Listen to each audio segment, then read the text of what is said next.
विशाल हमारे साथ फूलपुर से बने हुए हैं और राघवेंद्र हमारे साथ बस्ती से बने हुए हैं। जरा विशाल का रुख करते हैं। विशाल, अब वोटिंग शुरू हो चुकी है, तस्वीरें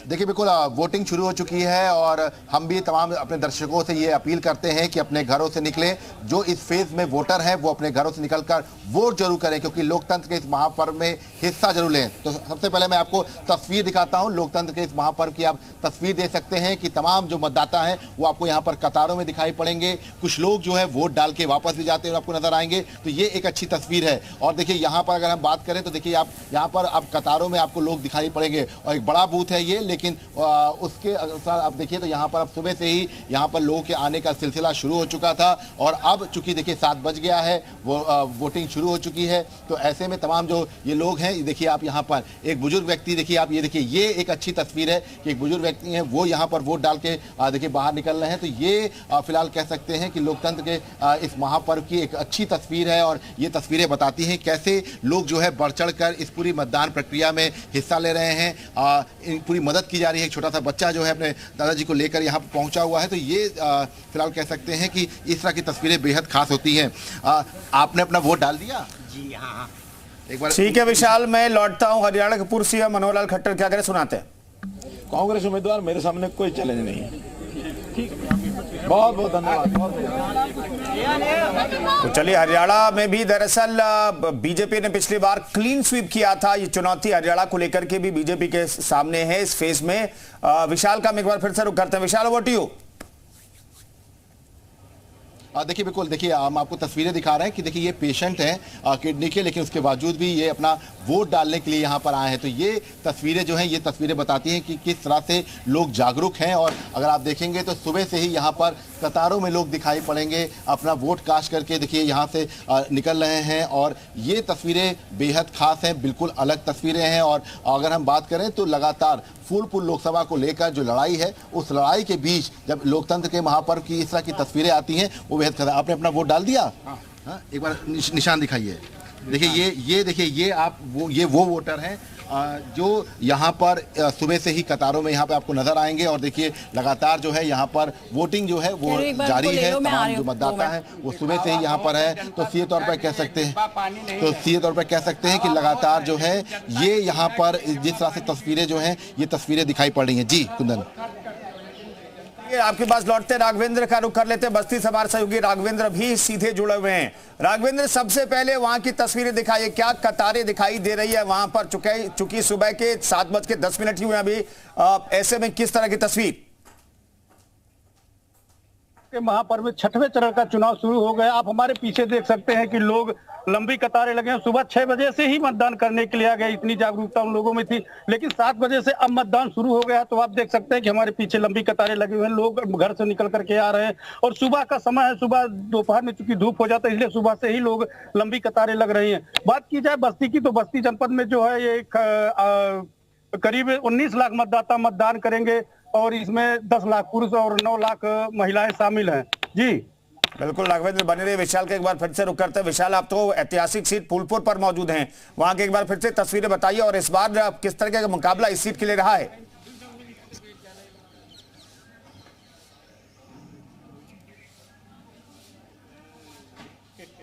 विशाल, आवाज मिल रही है आपको? देखिए, बिल्कुल आपको बता दें कि देखिए लगातार हम बात करने की कोशिश कर रहे हैं और लगातार वोटर से ही अब हम बात करते हैं। देखिए, आप यहाँ पर देख सकते हैं कि तमाम जो वोटर्स हैं वो यहाँ पर आपको दिखाई पड़ेंगे। और लगातार देखिए हम आपको तस्वीरें दिखा रहे हैं कि तस्वीरें बेहद खास हैं और तमाम जो मतदाता हैं वो यहाँ पर वोट कास्ट करके निकल रहे हैं। बाकायदा सेल्फी पॉइंट जो है वो देखिए आप सामने की तरफ सेल्फी पॉइंट एक बनाया गया है। इसके साथ साथ चाहे वो युवा हों, बुजुर्ग हों, हर कोई जो है वो यहाँ पर वोट डालते हुए नजर आ रहा है। तो ये एक अच्छी तस्वीर है और आप देख सकते हैं कि तमाम जो मतदाता हैं वो यहाँ पर वोट डालने के लिए पहुंचे हुए हैं। हम उनमें से कुछ मतदाताओं से बात भी करेंगे। आपने वोट डाल दिया? अभी नहीं डाला। अच्छा, डाले हैं। अच्छा, ये बताइए आप लोग के दिमाग में, जहन में क्या रहता है जब वोट डालने आप लोग जा रहे हैं? पार्टी का नाम बताइएगा, लेकिन क्या दिमाग में रह रहा है, चल रहा है? दिमाग में बात यही है कि देश का विकास, चेहरे पर प्रसन्नता लोगों के रहे और इंफ्रास्ट्रक्चर हमारा, जैसे लोग कहते हैं पहले अमेरिका, दुबई, तमाम चीज़ लोग देखना चाहते थे, तो हमारा भी भारत उस तरह से विकसित हो और सरकारें जो बने, जो केंद्र सरकार बनती है, लोकसभा के चुनाव में तो मुख्य रूप से यही देखा जाता है कि अपने देश का इंफ्रास्ट्रक्चर और देश के जो नागरिक हैं उनका विकास, शिक्षा, इस सब क्षेत्रों में कौन काम करेगा उसके आधार पर भी वोट देते हैं। देखिए, ये वो मतदाता है जो जागरूक मतदाता है। और देखिए, आप यहाँ पर तमाम बुजुर्ग मतदाता भी हैं, उनसे बात करते हैं। आपने अपना वोट डाल दिया? जी हाँ, मैंने पता। हाँ, अच्छा, ये बताइए, आप जब वोट डालने जा रहे थे आपके जहन में क्या चल रहा था? पार्टी का नाम बताइएगा। क्या नाम है आपका? राजेंद्र प्रसाद अग्रवाल। वोट डाल दिया आपने? वोट डाल दिया। अच्छा, लोग जो घर से नहीं निकले उनसे क्या कहेंगे, अपील करेंगे? उनसे कहेंगे कि सभी निकलें अपने घर से, वोट डालें। ये देश के लिए अच्छी सरकार चुनने के लिए वोट डालना बहुत जरूरी है। तो आप लोग धर्म को देखिए, राष्ट्र को देखिए, राष्ट्र की विकास की वोट दीजिए, ये संदेश है जी। और सब लोग घर से निकलिए। आज सुबह 7 बजे से वोटिंग शुरू हो गई है, शाम 6 बजे तक वोटिंग चलेगी। हम सबसे निवेदन करेंगे कि आप सब आए, अपना मतदान प्रत्युष और शोभना जी, हम आपको ये तस्वीरें दिखा रहे हैं।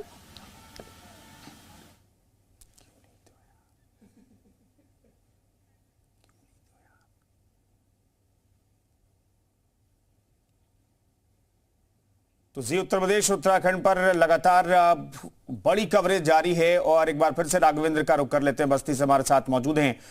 राघवेंद्र, एक बार फिर से वहां की तस्वीरें दिखाने की कोशिश कर। चलिए, इन सब के बीच बासुरी स्वराज यहां से दिखाई दे रही हैं। दिल्ली में चूंकि वोटिंग हो रही है और यहां देखिए विदेश मंत्री एस जयशंकर की तस्वीरें भी यहां पर दिखाई दे रही हैं। विदेश मंत्री एस जयशंकर वोट डालने पहुंचे। सुबह सुबह की तस्वीरें देखिए, वोटिंग शुरू हुई और इसी दौरान जो बड़े लोग हैं, बड़े चेहरे हैं देश की सियासत में, जो पूरे दुनिया में भारत का पक्ष रखते हैं, वो विदेश मंत्री सुबह सुबह वोट डालने के लिए पहुंच गए। तो आपकी भी ये कोशिश होनी चाहिए कि सुबह सुबह आप वोट करें। सुबह भरी ना करें, दोपहर में करें, शाम में करें, लेकिन वोट जरूर करें। जी, उत्तर प्रदेश उत्तराखंड आपसे यही अपील करता है कि आप अपने मताधिकार का इस्तेमाल जरूर कीजिए। ये लगातार तस्वीरें सामने आ रही है। जी, उत्तर प्रदेश उत्तराखंड पर नॉनस्टॉप कवरेज जारी है, बिना ब्रेक के हम आपको खबरें दिखाएंगे। हर एक अपडेट, हर एक हलचल पर हमारी नजर बनी हुई है। फिलहाल जो पोलिंग स्टेशन के अंदर की कुछ तस्वीरें सामने आ रही है वो हम आपको दिखा रहे हैं।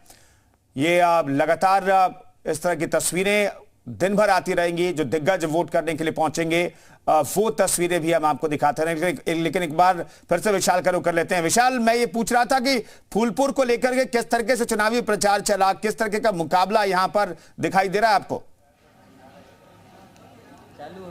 देखिए, फूलपुर की अगर हम बात करते हैं तो अमरनाथ मौर्य और प्रवीण पटेल के बीच में बड़ी दिलचस्प लड़ाई है। दिलचस्प लड़ाई इसलिए है क्योंकि अगर हम फूलपुर की बात करते हैं तो फूलपुर में प्रवीण पटेल पर बीजेपी ने भरोसा जताया। और यहाँ पर अगर हम जातिगत समीकरण की बात करते हैं तो जितना मौर्य बिरादरी के वोटर्स हैं उतना ही यहाँ पर जो है पटेल बिरादरी के। इसके साथ साथ चूंकि देखिए ये फूलपुर का जो लोकसभा क्षेत्र है ये आधे से ज़्यादा जो है जो शहरी क्षेत्र है प्रयागराज का, ये इसके अंतर्गत भी आता है। तो ये अपने आप में कह सकते हैं कि बुद्धिजीवियों का भी एक बड़ा वर्ग जो है वो इस पूरे लोकसभा में रहता है। इसके साथ साथ तमाम वीवीआईपी वोटर्स भी इसमें रहते हैं। और जो लड़ाई है वो इसलिए दिलचस्प हो गई है क्योंकि तमाम ताकत जो है, चाहे वो सपा की तरफ से हो और चाहे वो भाजपा की तरफ से हो, ये जो है यहाँ पर दिखाई गई है। एक जो सबसे बड़ा समीकरण है वो ये है कि जो सपा के जो पल्लवी पटेल की नाराजगी रही है, जो पल्लवी पटेल दूर हुई है, उसके बाद जो पटेल वोट बैंक है, जो कुर्मी वोट बैंक है, वो जो है सपा के साथ रहता है या नहीं, ये देखना होगा। दूसरी चीज बीजेपी के साथ ये है कि अनुप्रिया पटेल के साथ उनका चूंकि गठबंधन है, तो ऐसे में अपना दल एस का जो वोट बैंक इस पूरे क्षेत्र में आता है वो जो है बीजेपी के साथ रहेगा या जो है बहुत ज़्यादा जो है इंटरेस्ट नहीं दिखाएगा, इसकी भी ये अग्नि परीक्षा है। इसके साथ साथ देखिए आपको एक चीज़ और जो सबसे महत्वपूर्ण है वो ये है कि इस पूरे इलाके की अगर हम बात करते हैं तो यहाँ पर जो पूरा समीकरण है, जातिगत समीकरण, वो बीजेपी के लिए इसलिए ज़्यादा थोड़ा सा मुश्किल भरा है क्योंकि यहाँ पर अगर हम बात करते हैं तो जो अखिलेश यादव हैं और जो समाजवादी पार्टी के साथ साथ जो कांग्रेस गठबंधन हुआ है, क्योंकि कांग्रेस का भी एक अच्छा खासा, और ये देखिए इंपॉर्टेंट सीट रही है, जवाहरलाल नेहरू यहाँ से जीत कर प्रधानमंत्री बने हैं, तो इसलिए शायद कांग्रेस का भी एक बड़ा लगाव रहा है। हालांकि 89 के बाद यहाँ पर कांग्रेस नहीं जीती, लेकिन आपको बता दें कि यहाँ पर एक बड़ा जुड़ाव जो है कांग्रेस के नेताओं का रहा है। तो इसलिए इस गठबंधन के में जो सपा और कांग्रेस का जो गठबंधन हुआ है उसका फायदा जो है यहाँ के प्रत्याशी प्रत्याशी अमरनाथ मौर्य को मिलेगा या नहीं मिलेगा, ये भी 4 जून के नतीजे बताएंगे। लेकिन बीजेपी के लिए भी थोड़ा सा ये प्लस पॉइंट है, क्योंकि उनके सहयोगी अनुप्रिया पटेल हैं, पल्लवी पटेल अलग हो चुकी हैं सपा से, तो ऐसे में वो वोट जो बिखराव होगा वो किधर जाएगा, ये भी एक बड़ा डिसाइडिंग होगा। बसपा की अगर बात करते हैं तो बसपा भी इस इलाकों में जो है थोड़ा सा अच्छा प्रदर्शन करती रही है, हालांकि बहुत ये नहीं कह सकते हैं। और हाँ, एक जो सबसे महत्वपूर्ण है, ये पहला ऐसा चुनाव है जो अतीक अशरफ के बिना हो रहा है फूलपुर में। तो यहाँ पर बिना माफिया के प्रयागराज और फूलपुर में मतदान हो, लेकिन माफिया का और जो दबंगों का असर भी दिखाई दे रहा है कुछ सीटों पर, उसका भी हम जिक्र करेंगे। छठे चरण का दंगल जारी, 8 राज्यों की 58 सीट पर आज वोटिंग हो रही है। यूपी में 14 सीटों के लिए मतदान सुबह 7 बजे शुरू हो गया और कुछ पोलिंग स्टेशन से लंबी लंबी कतारों की तस्वीरें सामने आ रही हैं। यूपी में 14 सीटों पर मतदान सुबह शुरू हुआ है। गाजीपुर में हुंकार भरेंगे पीएम मोदी आज, हम आपको आज के बारे में अपडेट भी दे रहे हैं। गाजीपुर में प्रधानमंत्री नरेंद्र मोदी चुनावी सभा करेंगे, पारसनाथ राय के लिए प्रचार करेंगे। वाराणसी में सीएम योगी की आज रैली भी होने वाली है। वाराणसी में सीएम योगी की रैली होगी, इस पर भी हमारी नजर लगातार बनी रहेगी। तो दिन भर आप इन बड़ी खबरों के लिए आप उत्तर प्रदेश और उत्तराखंड के साथ बने रहिए। वाराणसी में प्रियंका और डिंपल का रोड शो भी होने वाला है। प्रधानमंत्री के अगेंस्ट प्रियंका और डिंपल रोड शो करने वाले हैं। इससे जुड़ी हुई जो तमाम तस्वीरें, तमाम अपडेट हम आपको दिखाएंगे, किस तरीके से वहां पर कार्यकर्ता जुटे हैं, लोगों का समर्थन मिला नहीं मिला, ये तमाम ऐसी बातों जिस पर आपकी भी नजर होनी चाहिए और वो तस्वीरें भी हम आपको दिखाएंगे। वाराणसी में प्रियंका डिंपल का 11वें या 10वें स्थान पे थी हमारी अर्थव्यवस्था, उसको खींचते खींचते 5th लेवल पे ले आए हैं। और अभी IMF ने कहा कि हमारी जो इकोनॉमी है इस समय करीबन 3.95 ट्रिलियन पे है। ओके, अगली जो 4th प्लेस पे है इकोनॉमी वो जापान में 4.1 पे है। अब एक्सचेंज रेट पे हम ग्रो कर रहे हैं एक क्वार्टर में 8.4%, तो हम आने वाले कुछ ही समय में 4th लार्जेस्ट फिर 3rd लार्जेस्ट इकोनॉमी। एक ये मॉडल है जिसमें प्रोडक्शन बढ़ रही है, प्रोडक्टिविटी बढ़ रही है, लोगों को एम्प्लॉयमेंट मिल रही है। अब ये लोग क्या जब फॉल्स नैरेटिव्स प्रोड्यूस करते हैं, मेरे हिसाब से ये फॉल्स नैरेटिव नहीं, अपने पे सेल्फ गोल कर रहे हैं। क्या एक सवाल वो कर रहे हैं कि दिल्ली की जो 7 सीटें हैं वो आम आदमी पार्टी और कांग्रेस गठबंधन जीतेगा? कांग्रेस और आम आदमी पार्टी का गठबंधन है यहाँ। उनका जो कांग्रेस का नेता था अरविंदर सिंह लवली, वो तो छोड़ के हमारे यहाँ आ गया। उस दिन मैंने उसका स्वागत किया पार्टी में। देखिए केजरीवाल जी को अब मैं क्या बोलूँ, मैंने बोला ना 10 रुपए का पेन यहाँ पे दिखावे के लिए और 4 लाख रुपए का कमोड। ये आम आदमी है। ये आदमी कौन है? मैं आम आदमी हूँ। मैं भ्रष्टाचार के खिलाफ आंदोलन कर रहा हूँ और मैं कभी राजनीति में नहीं आऊँगा। मैं बच्चों की कसम खाता हूँ, मैं राजनीति में नहीं आऊँगा, राजनीतिक दल नहीं बनाऊँगा।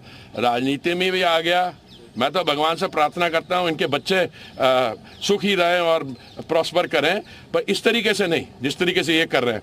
मफलर पहनूंगा, वैगन आर में फ्रंट सीट पे बैठूंगा, फ्रंट सीट पे बैठ के मेरी अगर मैं मंत्री बनूंगा तो मेरी गाड़ी के ऊपर रेड लाइट नहीं होगी।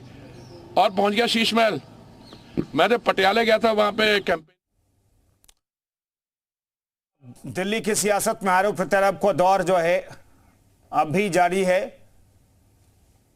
नायब सैनी की तस्वीरें हम आपको बता रहे हैं। ये तस्वीरें देखिए, नायब सैनी अपने मताधिकार का इस्तेमाल करें, यानी कि सुबह 7 बजे के करीब जो वीवीआईपी हैं उनकी मौजूदगी आप पोलिंग स्टेशन पर देख सकते हैं। नायब सिंह सैनी जिन्हें हाल ही में मुख्यमंत्री की कुर्सी दी गई और यहां पर वो मताधिकार का इस्तेमाल करने के लिए पहुंचे हैं पोलिंग स्टेशन पर, जिसकी तस्वीरें हम आपको दिखा रहे हैं। पोलिंग स्टेशन की तस्वीरें देखिए।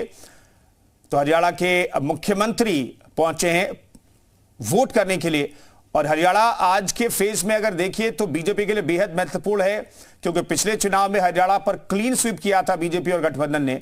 यह अपने आप में बड़ी चीज है। दिल्ली की बात करें तो दिल्ली में क्लीन स्वीप किया था बीजेपी ने। तो ये 2 राज्य हैं जहां पर सबसे ज्यादा बीजेपी के साख दांव पर है। यहां पर क्या विरोधी दलों ने कोई बड़ी चुनौती पेश की है, यह अपने आप में बड़ा सवाल है और सवाल का जवाब 4 जून को पता चलेगा।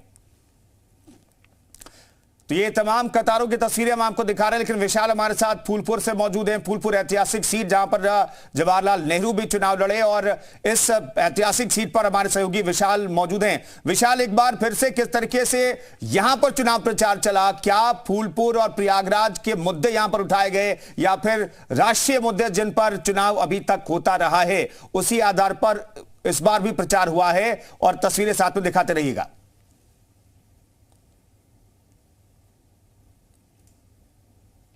यहाँ पे फूलपुर में जो है पूरा चुनाव प्रचार हुआ। मैं आपको सबसे पहले तस्वीरें दिखा देता हूँ कि यहाँ पर आप देख सकते हैं कि तमाम जो बूथ पर लोग हैं वो आपको यहाँ पर दिखाई पड़ेंगे। तमाम जो लोग हैं वो कतारों में आपको दिखाई पड़ेंगे।